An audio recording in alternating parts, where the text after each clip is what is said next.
Hello, friends.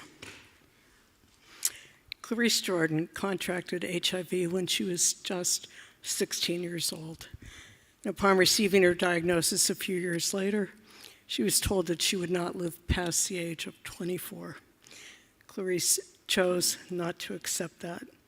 That diagnosis led her to dedicate her life to advocating for others like her who are thriving and living with HIV. She has worn many hats at PHF and Allies as a volunteer, part of the Speakers Bureau, a receptionist, an advocate, mentored newly diagnosed folks. She was a cook, part of the Buddy program, and a board member. She is also the author of several anthologies. Shameless plug. Also the author of several anthologies and sharing the stories of people living with HIV, and the founder of a nonprofit organization called Love in Action Through Faith Initiative. Clarisse, it's truly an honor to be here with you tonight. I'm honored to be here. Can you share when your journey with HIV/AIDS started? As you said, I was 16 when I contracted HIV by my only boyfriend. I decided on his graduation night to give my virginity to him. But what I didn't know was that he was HIV positive. So upon having sex with him, I contracted HIV. And I just went through school, and then 18 years old, I started having some health issues, and he tried to get in the service. And my brother was the Navy recruiter. So long story short, my brother came home, told my mother. So my mother had to tell me to go get tested. So I went and got tested. And back then it took a month and a half for your results to come in. Well, I wasn't worried because I had already convinced myself that I didn't have it.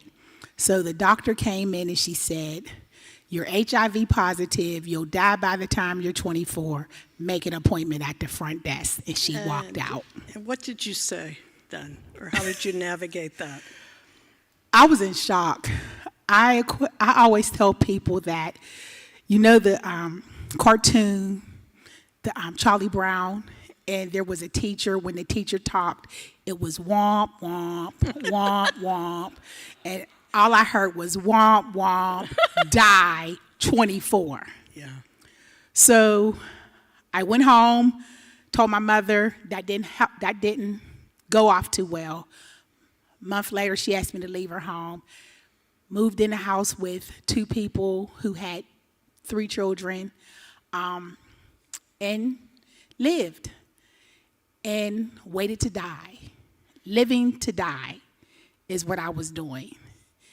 And Then you had a lightning bolt? yeah, one day I was sitting in my living room and a light bulb went off in my head, and I know it had to be God that said, "What are you doing?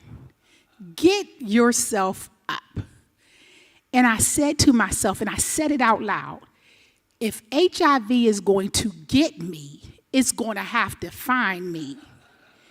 And I looked in the phone book and found the Pittsburgh AIDS Task Force. And I went there, and I just wanted to volunteer. And so they said, "Well, you can volunteer, but we have a buddy program and a Speakers Bureau." And I said, "Well, I think I'll try the buddy program." And then I said, "Okay, I'll try the Speakers Bureau." Now, the funny thing is this. When I went through the Speakers Bureau training, they initially thought that I would not be able to do public speaking. You were 19 then, 19-ish? I was like 19, 20 years old, yeah. And they said, "Oh, it's too raw for her. She won't be able to do it." Little did they know. And 35 years later, here I am. We're so blessed that you're here.